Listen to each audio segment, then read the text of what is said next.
ದಕ್ಷಿಣ ಕನ್ನಡ ಜಿಲ್ಲಾಡಳಿತ, ಜಿಲ್ಲಾ ಪಂಚಾಯತ್, ಜಿಲ್ಲಾ ಆರೋಗ್ಯ ಬೊಕ್ಕ ಕುಟುಂಬ ಕಲ್ಯಾಣ ಇಲಾಖೆ, ಜಿಲ್ಲಾ ವೆಲ್ಲಾಕ್ ಆಸ್ಪತ್ರೆ, ಕುಡ್ಲ ಮಹಾನಗರ ಪಾಲಿಕೆದ ಒಟ್ಟು ಸೇರಿಗೆಡು ಕೋವಿಡ್-19 ಆಯುಷ್ಮಾನ್ ಭಾರತ್ ಆರೋಗ್ಯ ಕರ್ನಾಟಕ ವಿಶೇಷ ಜನಸಂವಾದ ಕಾರ್ಯಕ್ರಮ ಕುದ್ಮುಲ್ ರಂಗರಾವ್ ಪುರಭವನಡು ಬುಧವಾರ ನಡೆದವು. ಜಿಲ್ಲಾ ಉಸ್ತುವಾರಿ ಸಚಿವರು ಕೋಟ ಶ್ರೀನಿವಾಸ್ ಪೂಚಾರ್ಲು ತುಳರ್ ಅರ್ಲಾದ್ ಕಾರ್ಯಕ್ರಮವನ್ನು ಉದಿಪನ ಮಂತದ್ದು ಜನಪ್ರತಿನಿಧಿಗಳ ಒಟ್ಟಿಗೆ ಪಾತ್ರನ ಮೂಲಕ ಆಯಾ ವಾರ್ಡ್ಪುನ ಸಮಸ್ಯೆಲುದಾದ ವಾವಾ ಆಸ್ಪತ್ರೆಡು ಸಮಸ್ಯೆಲು ಉಂಡು, ಖಾಸಗಿ ಆಸ್ಪತ್ರೆಲು ಏತು ಉಂಡು, ಮೆಡಿಕಲ್ ಕಾಲೇಜ್ ಏತುಂಡು, ವೆಂಟಿಲೇಟರ್ ಕೊರತೆ ಉಂಡ ಇಂಚ ಅಧ್ಯಯನ ಮಲ್ತದು ಮುಕ್ತ ಚರ್ಚೆ ಮಲ್ಪುಗ ಪಂಡದು ಈ ಕಾರ್ಯಕ್ರಮವನ್ನು ಅಟನೆ ಮಲ್ತದ ಪಂಡ ತಿಳಿಪಾಯಿರು. ನಮ್ಮ ಒಂದು ಜಿಲ್ಲೆ ದೇಶ ಎಲ್ಲವೂ ಕೂಡ ಕೋವಿಡ್ ಮುಕ್ತ ಜಿಲ್ಲೆ ಅಥವಾ ದೇಶವನ್ನಾಗಿ ಮಾಡುವ ನಿಟ್ಟಿನಲ್ಲಿ ಸಾರ್ವಜನಿಕ ಸಹಕಾರ ಅಗತ್ಯ. ಈ ನಿಟ್ಟಿನಲ್ಲಿ ಮೊದಲ ಹಂತದ ಒಂದು ಉದ್ಘಾಟನಾ ಕಾರ್ಯಕ್ರಮವನ್ನು ಮಾನ್ಯ ಅತಿಥಿ ಗಣ್ಯರು ಈ ಒಂದು ಕಾರ್ಯಕ್ರಮವನ್ನು ಉದ್ಘಾಟನೆ ಮೂಲಕ ನೆರವೇರಿಸಿದ್ದಾರೆ. ನಮ್ಮಲ್ಲಿರುವ ಜ್ಞಾನದ ಬೆಳಕನ್ನು ನಾವು ಸಮಾಜಕ್ಕೆ ನೀಡಬೇಕಾಗಿದೆ. ಕತ್ತಲನ್ನು ಹೋಗಲಾಡಿಸಿ ಜ್ಞಾನದ ಬೆಳಕನ್ನು ಹೋಗಲಾಡಿಸಬೇಕಾಗಿದೆ. ಈ ನಿಟ್ಟಿನಲ್ಲಿ ಅನ್ನೋದು ಸೂಚನೆಯನ್ನು ಕೊಡ್ತಾರೆ. ಹಾಗಾಗಿ ಈ ಕೊರೋನಾದ ನಿಯಂತ್ರಣಕ್ಕೆ ಹೊರಟಿರುವಂತಹ ಇಡೀ ತಂಡ ಜಿಲ್ಲಾಡಳಿತಕ್ಕೆ ಏನೇನು ಸಮಸ್ಯೆಗಳಿದೆ, ನಾವು ಯಾವ ರೀತಿ ಇದನ್ನು ಎದುರಿಸಬೇಕಾಗಿದೆ, ನಮ್ಮಲ್ಲಿರುವಂಥ ಮೂಲಭೂತ ಸೌಕರ್ಯಗಳ ಅವಶ್ಯಕತೆಗಳು ಎಷ್ಟಿದೆ, ಇನ್ನೆಷ್ಟು ಅಗತ್ಯ ಇದೆ ಅನ್ನೋದ್ರ ಜೊತೆ ಜನಪ್ರತಿನಿಧಿಗಳ ಜೊತೆಯಲ್ಲಿ ಮಾತಾಡೋದ್ರ ಮೂಲಕ ಆಯಾ ವಾರ್ಡಲ್ಲಿರುವಂಥ ಸಮಸ್ಯೆಗಳೇನು, ಯಾವ್ಯಾವ ಆಸ್ಪತ್ರೆಗಳಲ್ಲಿ ಸಮಸ್ಯೆಗಳಿವೆ, ಖಾಸಗಿ ಆಸ್ಪತ್ರೆಗಳು ಎಷ್ಟಿವೆ, ಎಷ್ಟು ಬೆಡ್ಗಳಿವೆ, ಮೆಡಿಕಲ್ ಕಾಲೇಜುಗಳು ನಮ್ಮಲ್ಲಿ ಎಷ್ಟಿವೆ, ಎಷ್ಟು ಬೆಡ್ಗಳನ್ನು 50% ಅಂದರೆ ನಮ್ಗೆ ಕೊಟ್ಟಿದ್ದಾರೆ, ಆ ಎಲ್ಲ ಬೆಡ್ಗಳಲ್ಲಿ ನಾವು ಕಾರ್ಯನಿರ್ವಹಿಸ್ತಾ ಇದ್ದೇವಾ, ವೆಂಟಿಲೇಟರ್ಗಳ ಕೊರತೆ ಏನಿದೆ, ಹೀಗೆ ಒಂದು ಅಧ್ಯಯನ ಮಾಡಿ ಒಂದ್ಸಾರಿ ನಾವು ಮುಕ್ತವಾಗಿ ಚರ್ಚೆ ಮಾಡೋಣ ಅನ್ನೋ ದೃಷ್ಟಿಯಿಂದ ಈ ಕಾರ್ಯಕ್ರಮವನ್ನು ಆಯೋಜನೆ ಮಾಡಲಾಗಿದೆ. ನಮ್ಮ ಜಿಲ್ಲಾಧಿಕಾರಿಗಳು ಸ್ವತಃ ವೈದ್ಯರಾಗಿದ್ದರಿಂದಾಗಿ ಹೆಚ್ಚು ಸಮಸ್ಯೆಗಳ ಅರಿವು ಅವರಿಗೆ ಆಗ್ತದೆ ಮತ್ತು ಆ ಮೂಲಕ ನಮಗೂ ಕೂಡ ಹೆಚ್ಚು ಅನುಕೂಲ ಆಗುತ್ತದೆ ಅಂತ ನಮ್ಮ ಯೋಚನೆ. ನಮ್ಮ ಇಡೀ ಜಿಲ್ಲಾಡಳಿತ, ನಮ್ಮ ಜಿಲ್ಲೆಯ ಎಲ್ಲ ಶಾಸಕರು ಈ ಕೊರೋನಾ ನಿಯಂತ್ರಣಕ್ಕೆ ಶಕ್ತಿ ಮೀರಿ ಕೆಲಸ ಮಾಡಿದ್ದನ್ನು ನಾವು ಕಣ್ಣಾರೆ ಕಾಣ್ತಾ ಇದ್ದೇವೆ. ನಮ್ಮ ಮಹಾನಗರ ಪಾಲಿಕೆಯ ಪೂಜ್ಯ ಅಧ್ಯಕ್ಷರು ಮತ್ತು ಪೌರಾಯುಕ್ತರು ಮತ್ತು ಮಹಾಪೌರರು ಮತ್ತು ನಮ್ಮೆಲ್ಲ ಸದಸ್ಯರು ಈಗ ಅವಿರತವಾಗಿ ದುಡಿತಾ ಇರೋದನ್ನು ನಾವು ಗಮನಿಸ್ತೇವೆ. ಇದನ್ನೆಲ್ಲ ಒಂದು ಗಮನದಲ್ಲಿಟ್ಟುಕೊಂಡು ಒಂದು ತಂಡವಾಗಿ ಕೆಲಸಗಳನ್ನು ಮಾಡುವಾಗ ಏನೇನು ಸಮಸ್ಯೆಗಳು ಬರುತ್ತೆ ಅನ್ನೋದು ಕೂಡ ನಮ್ಮದೇ ಚರ್ಚೆ ಇದೆ. ಸಾಮಾನ್ಯ ಮಾರ್ಚ್ನಿಂದ ಇಲ್ಲಿವರೆಗೆ 17,776 ಕೊರೋನಾ ಪ್ರಕರಣಗಳು ದಾಖಲಾಗ್ತವೆ. ಅದರಲ್ಲಿ ಸುಮಾರು 14,000 ಚಿಲ್ಲರೆ ಬಿಡುಗಡೆ ಆಗುತ್ತೆ, 4,000 ಚಿಕಿತ್ಸೆ ಇದೆ. ಬೇರೆ ಬೇರೆ ಕಾರಣಕ್ಕೆ ಒಂದಷ್ಟು ಸಾವು ನೋವುಗಳು ಕೂಡ ಆಗಿರುವಂತದ್ದು ನಾವೆಲ್ಲ ಗಮನದಲ್ಲಿಟ್ಟುಕೊಂಡು ಈ ಕಾರ್ಯಾಗಾರದ ಮೂಲಕ ಸಮಸ್ಯೆಗಳ ಜೊತೆ ಚರ್ಚೆ ಮಾಡೋಣ. ನಿಮ್ಗಿರೋ ಕುತೂಹಲ ಏನು, ನಿಮ್ಗಿರೋ ಜಿಜ್ಞಾಸೆ ಏನು, ನಿಮ್ಗಿರುವಂತಹ ಆತಂಕಗಳೇನು ಅನ್ನೋದನ್ನ ಅರ್ಥ ಮಾಡಿಕೊಂಡು ಒಂದಷ್ಟು ಶಕ್ತಿಯುತವಾಗಿ ಮತ್ತೆ ಕೆಲಸ ಮಾಡಲಿಕ್ಕೆ ನಮ್ಗೆ ಅನುಕೂಲ ಆಗುತ್ತೆ ಅನ್ನೋ ದೃಷ್ಟಿಯಿಂದ ಈ ಕಾರ್ಯಾಗಾರವನ್ನು ಮಾಡಿದ್ದೇವೆ. ಇದನ್ನು ಜಿಲ್ಲಾ ಮಟ್ಟದಲ್ಲಿ ಮಾಡಬೇಕು ಅಂತ ಒಂದ್ಸಾರಿ ಯೋಚನೆ ಆಗಿತ್ತು. ಜಿಲ್ಲೆಯಲ್ಲಿರುವಂತಹ ಎಲ್ಲ ಜನಪ್ರತಿನಿಧಿಗಳು ಕೂಡ ಬಂದ್ಬಿಟ್ರೆ ನಾವು ಮುಕ್ತವಾಗಿ ಚರ್ಚೆ ಮಾಡಲಿಕ್ಕೆ ಒಂದಷ್ಟು ಕಷ್ಟ ಆಗುತ್ತೆ ಅನ್ನೋ ದೃಷ್ಟಿಯಿಂದ ಮಹಾನಗರ ಪಾಲಿಕೆಗೆ ಸೀಮಿತಗೊಳಿಸಿ ಮಾನ್ಯ ಶಾಸಕರಾಗಿರುವಂತಹ ಭರತ್ ಶೆಟ್ಟರು, ವೇದವ್ಯಾಸ ಕಾಮತ್ ಜಿಲ್ಲಾಧಿಕಾರಿಗಳ ಸಮಕ್ಷಮ, ಮಹಾಪೌರ ಸಮಕ್ಷಮ ಒಂದ್ಸತಿ ಚರ್ಚೆ ಮಾಡೋಣ. ನಮ್ಮೆಲ್ಲ ನಮ್ಮ ಆರೋಗ್ಯ ಇಲಾಖೆ ಎಲ್ಲ ಅಧಿಕಾರಿಗಳು ಕೂಡ ಇಲ್ಲಿ ಜೊತೆಲಿದ್ದಾರೆ, ನಮ್ಮ ಮೆಡಿಕಲ್ ಕಾಲೇಜಿನ ಪ್ರತಿನಿಧಿಗಳಿದ್ದಾರೆ, ನಮ್ಮ ಆರೋಗ್ಯ ಮಿತ್ರರಿದ್ದಾರೆ, ನಾವು ಯಾರ್ಯಾರು ಜವಾಬ್ದಾರಿ ಕೊಟ್ಟಿದ್ದೇವೋ ಆ ಎಲ್ಲ ಅಧಿಕಾರಿಗಳಿದ್ದಾರೆ. ಒಂದೆರಡು ಸಮಸ್ಯೆಗಳು ಬಂದದ್ದು ಸತ್ಯ ಇದೆ, ನಾವೆಲ್ಲ ಅಂತ ಹೇಳಲಿಕ್ಕೆ ಸಾಧ್ಯ ಇಲ್ಲ. ನಾನು ಮೊದಲೊಂದು ಮಾತನ್ನು ಹೇಳಿದೆ, ಯಾರ್ಯಾರಿಗೆ ಉಚಿತವಾಗಿ ಕೊರೋನಾ ಟೆಸ್ಟ್ ಮಾಡಬೇಕು ಅನ್ಸುತ್ತೆ ಮತ್ತು ಉಚಿತವಾಗಿ ಚಿಕಿತ್ಸೆ ಮಾಡಬೇಕು ಅಂತ ಅನ್ಸುತ್ತೆ ಅಂಥವರಿಗೆ ಮುಕ್ತವಾಗಿ ನಾವು ಅವಕಾಶವನ್ನು ಮಾಡಿಕೊಡ್ಬೇಕು ಅನ್ನೋ ದೃಷ್ಟಿಯಿಂದ ನಮ್ಮಲ್ಲಿರುವಂತಹ ಇಂಡಿಯನ್ ಆಸ್ಪತ್ರೆ ಸೇರಿದಂತೆ 8 ಮೆಡಿಕಲ್ ಕಾಲೇಜುಗಳಿಗೆ ಈ ಆಯುಷ್ಮಾನ್ ಭಾರತಗಳು ಅನ್ವಯಿಸ್ತೇವೆ. ಯಾರು ಹೋಗಿ ಅಲ್ಲಿ ಚಿಕಿತ್ಸೆ ಪಡಿತಾರೆ ಅವರಿಗೆ ಉಚಿತವಾದ ಟೆಸ್ಟ್ ಮಾಡಬೇಕು ಮತ್ತು ಉಚಿತವಾದಂತಹ ಚಿಕಿತ್ಸೆ ಕೊಡಬೇಕು ಅಂತ ಯೋಚನೆ ಮೇಲೆಗೆ ಒಂದು ಪ್ರಕಟಣೆಯನ್ನ ಹಿಂದೆ ನಾನು ಕೊಟ್ಟಿದ್ದೆ ಜಿಲ್ಲಾ ಉಸ್ತುವಾರಿ ಮಂತ್ರಿಯಾಗಿ. ಸ್ವಾಭಾವಿಕವಾಗಿ ನಮಗೆ ನೀವು ಹೇಳಿದ ರೀತಿ ಉಚಿತವಾಗಿ ಚಿಕಿತ್ಸೆ ಸಿಕ್ಕಿಲ್ಲ ಅಂತ ವಾದ ಮಾಡುವವರು ಇದ್ದಾರೆ. ನಮ್ಮಲ್ಲಿ ಸುಮಾರು